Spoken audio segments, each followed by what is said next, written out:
नमस्कार दोस्तों, future guide astrology education channel में हार्दिक स्वागतम। I am doctor Rishikesh Devnath from Kolkata. Speciality is in medical and spiritual astrology.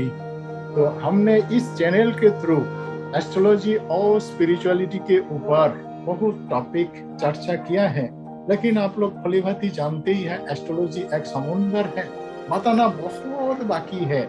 इसलिए आज future guide astrology education channel के अंदर डॉक्टर अरुणा जानी जी को इनवाइट किया हूँ। महत्वपूर्ण विषय के बारे में चर्चा करेंगे। गेस्ट रूप में उपस्थित है डॉक्टर अरुणा जानी जी। डॉक्टर अरुणा जानी जी मुंबई से है। उन्होंने कोई यूनिवर्सिटी का हायर डिग्री के साथ साथ एस्ट्रोलॉजी के अंदर पीएचडी हासिल की है। और आश्चर्य की बात है 80 इयर्स उम्र में भी उन्होंने एस्ट्रोलॉजी रिसर्च कर रही हैं। आज उनसे सुनेंगे बहुत ही इम्पोर्टेंट महत्वपूर्ण विषय के बारे में, वैदिक ज्योतिष का इम्पोर्टेंट विषय। नमस्कार मैडम अरुणा मैडम, आपको स्वागतम। सैटर्न आउटर प्लैनेट है हर्सेल। हर्सेल का आउटर प्लैनेट है नेपच्यून के बारे में हम लोग को जानकारी आप दीजिएगा। कंबाइन प्लैनेट का इफेक्ट इसके पास है, इसके बारे में आपका रिसर्च भी है। आप बहुत ही हॉरोस्कोप को स्टडी किया है। स्टडी करने के बाद जो आपके पास अनुभव है, अनुभव को थोड़ा शेयर कीजिए इस चैनल के थ्रू, एस्ट्रोलॉजी एजुकेशन सीरीज के थ्रू। आपको स्वागतम मैडम। अरुणा मैडम, आपको स्वागतम। धन्यवाद सर, आपने मुझे यहाँ पर निमंत्रित किया इस विषय पर बोलने के लिए। मैं अरुणा जानी, यहाँ पर मैं नेपच्यून के बारे में थोड़ा जो मेरा अभ्यास है उसके बारे में अपने विचार पेश करने जा रही हूँ। नेपच्यून ग्रह वो एक प्रकार से वैसे वह शुभ ग्रह भी माना जाता है। कुछ लोग ये मानते हैं कि भी नेपच्यून अच्छा नहीं है, ऐसा नहीं है। अगर शुभ ग्रहों के साथ हो तो वह शुभ फल देता है, अशुभ ग्रहों के साथ हो तो अशुभ प्रभाव देता है। तो नेपच्यून जो ग्रह है ये जलीय ग्रह है, जल का कारक है, जल वाला ग्रह है। अगर जल के बारे में कोई रिसर्च करना है तो ये नेपच्यून ग्रह का उन्हें बहुत उपयोग हो सकता है, अथवा उसके जो नंग स्टोन रत्न पहनते हैं तो वह भी उपयोगी हो सकता है। अब नेपच्यून ग्रह है, इसका दूसरा नाम है वरुण, क्योंकि वरुण देव का प्रतीक है। और पृथ्वी से 83% बड़ा है ये ग्रह। और दूर से तो छोटा लगता है क्योंकि बहुत दूर है पृथ्वी से, पर पृथ्वी से 83% बड़ा है। उसकी खोज हुई 1843 में, 23 सितंबर को फ्रांस में उसकी खोज हुई थी। और इस ग्रह की सूर्य के आसपास प्रदक्षिणा करने का समय है 165 वर्ष। एक प्रदक्षिणा पूरी करने में अंदाज के अनुसार 165 साल लग जाते हैं। उसका मतलब ये हो गया कि एक राशि का समय 12 से 13 वर्ष हो गया। कुछ लोग 14 वर्ष भी मानते हैं एक राशि में, ये भी मैंने पढ़ा है। लेकिन 12 कम से कम 12 वर्ष तो सही है। उसकी स्व राशि है मीन राशि। मीन राशि है वह समुद्र के जल की राशि है।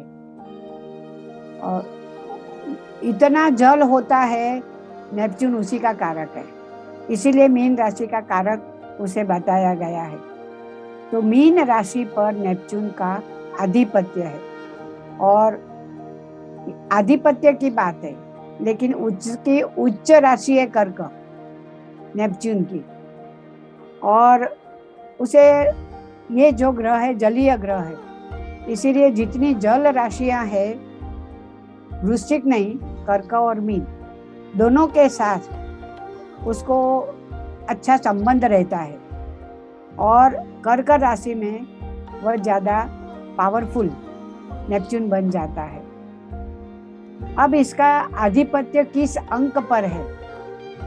जैसे हर्षल का प्रभाव 4 अंक पर है, उसी प्रकार हर्षल का प्रभाव, नेपच्यून का प्रभाव 7 नंबर पर है और जल तत्व की राशि में वह ज्यादा पावरफुल बनता है।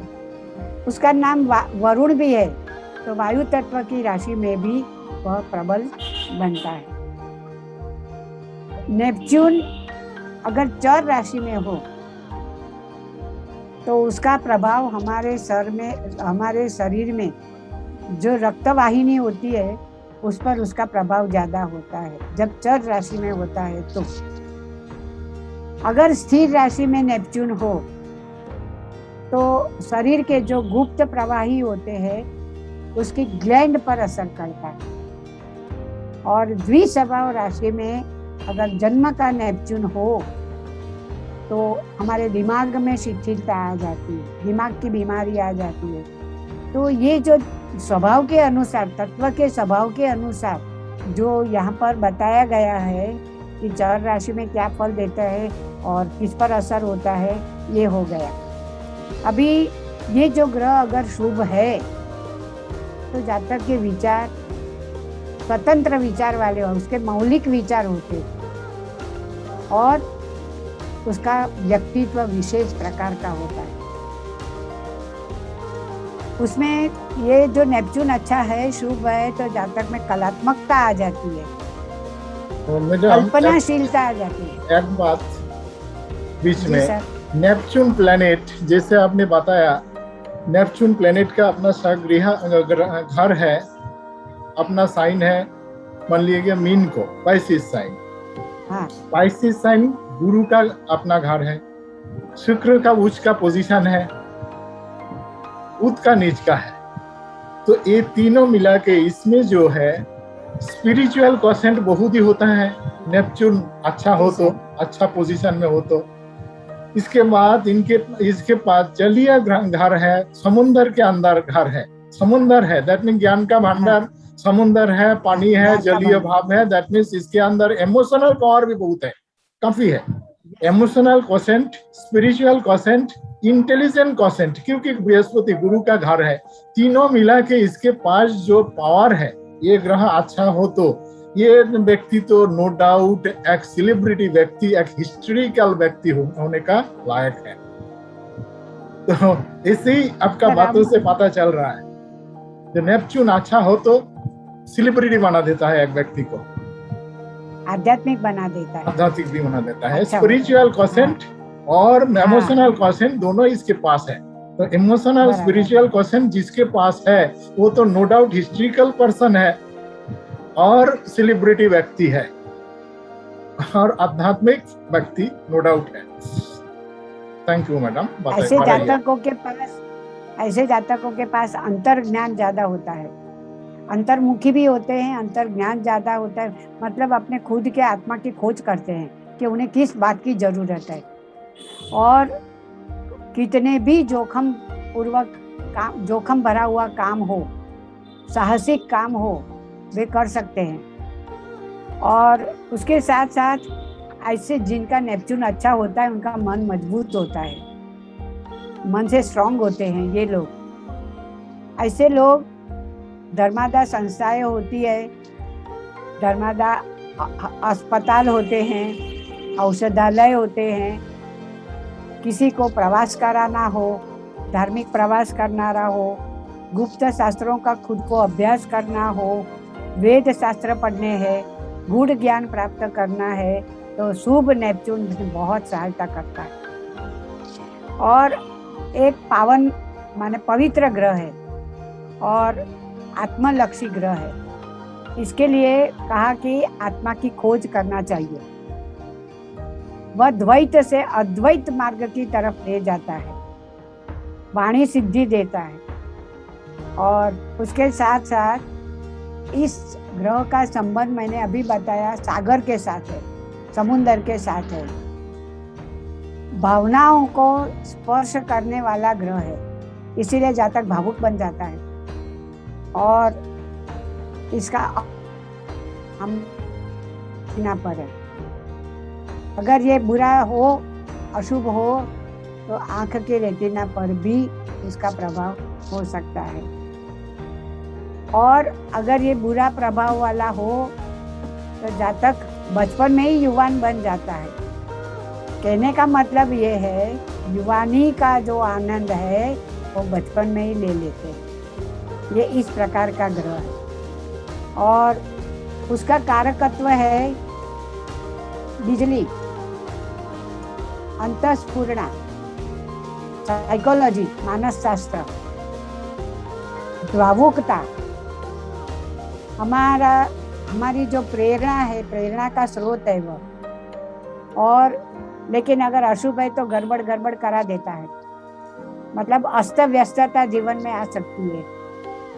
और अशुभ हो तो डिटेक्टिव विचार आते हैं, कानूनी सलाहकार बन सकता है, इसके ऊपर भी इसका प्रभाव है। और अशुभ हो तो भांग, अफीम, गांजा, बीड़ी, दारू, कोकेन, इन सब पर भी उसका प्रभाव है।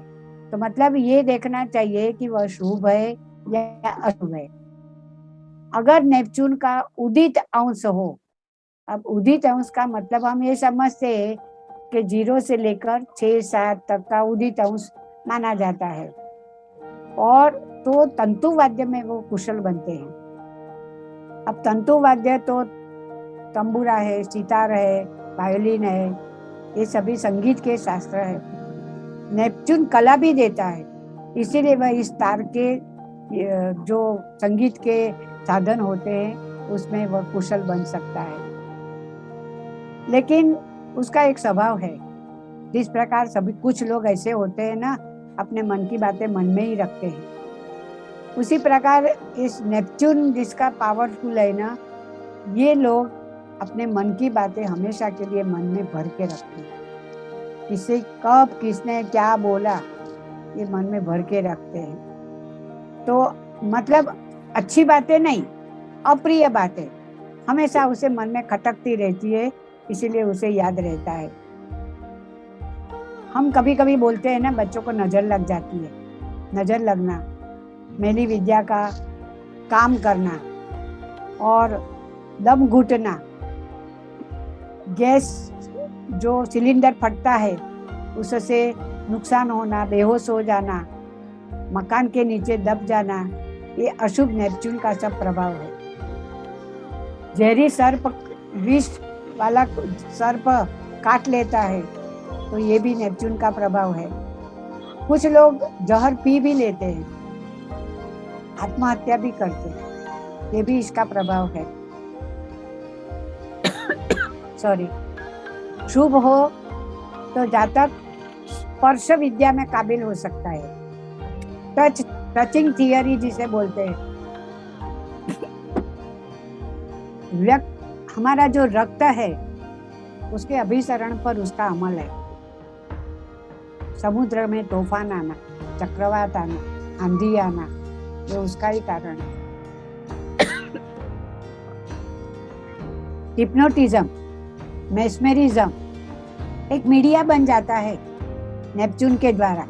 अगर नेपच्यून पर अशुभ ग्रहों का प्रभाव हो तो दूसरे व्यक्ति में आत्मा का प्रवेश कराना उसका मीडिया बन जाता है। और टेलीपैथी भी उसके आती है, टेलीपैथी का बहुत असर होता है। मेरे पास एक स्टूडेंट था, उसको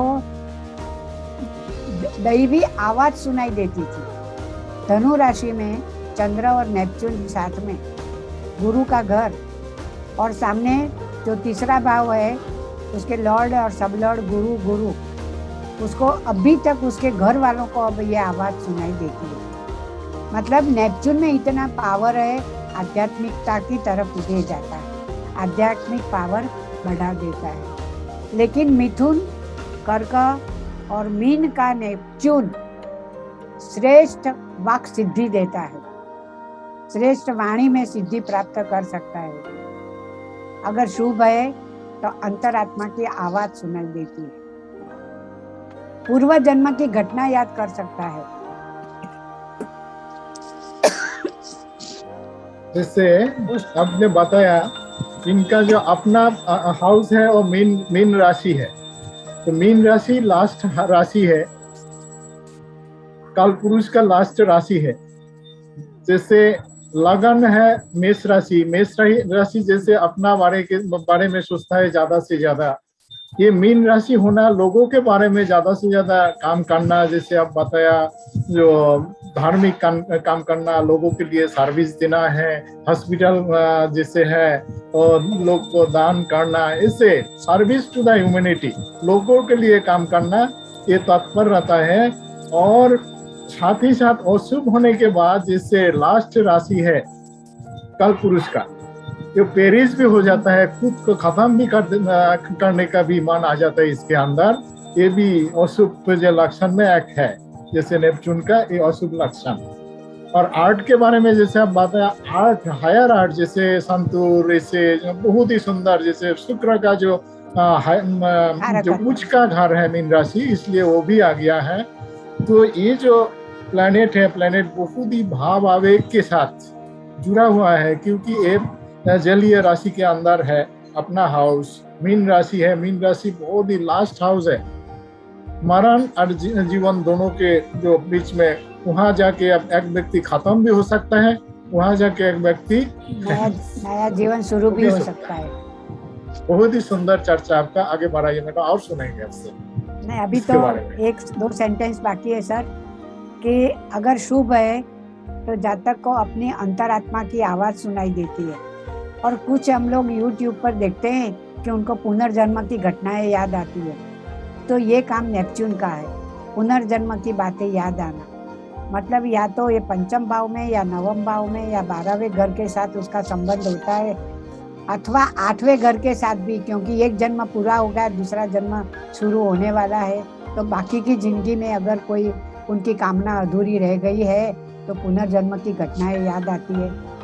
तो ये जो नेपच्यून ग्रह है, कुछ लोगों के लिए जो जल में प्रवास करते हैं, या तो हमारा जो लश्कर है, जल का लश्कर, सैन्य, उनके लिए ये राशि बहुत उपयोगी है। और वायु तत्व में ज्यादा काम करती है, तो जो उड़ान भरने वाले हैं उनके लिए भी इस प्रकार का काम अच्छी तरह से हो सकता है। तो नेपच्यून का ये प्रभाव है। तो यहाँ पर मैं अपना जो वक्तव्य है उसको विराम देती हूँ। जी ऋषिकेश जी। थैंक यू मैडम, बधाई आपको, बहुत सारी बधाई। आप नेपच्यून के बारे में जो सुंदर तरीका से जो आपका अनुभव और बहुत ही हॉरोस्कोप एक साथ आप देखा है, सब हॉरोस्कोप के अंदर नेपच्यून का पोजीशन के ऊपर आपका जो अनुभव हुआ है उसके आधार पर और राशि के आधार पर दोनों एक साथ मिला के, जैसे हम लोग को नेपच्यून के बारे में बहुत ही जानकारी दी जो ऐसे ही नेपच्यून के बारे में ऐसे जानकारी हमको कहीं नहीं मिला जो आपसे मिला अभी। सुंदर जानकारी मिला, इसलिए आपको बहुत सारा बधाई। अगेन आपको फिर इस चैनल के अंदर इनवाइट करेंगे, आपका टाइम हो तो आप आइए मैडम, आपको ये रिक्वेस्ट मेरा तरफ से रहेगा। आज के लिए यहाँ तक, और दर्शकों को भी मेरा तरफ से धन्यवाद। इस प्रोग्राम के साथ आप इतना समय दिया है, सबको धन्यवाद, नमस्कार। आपको भी एक बार फिर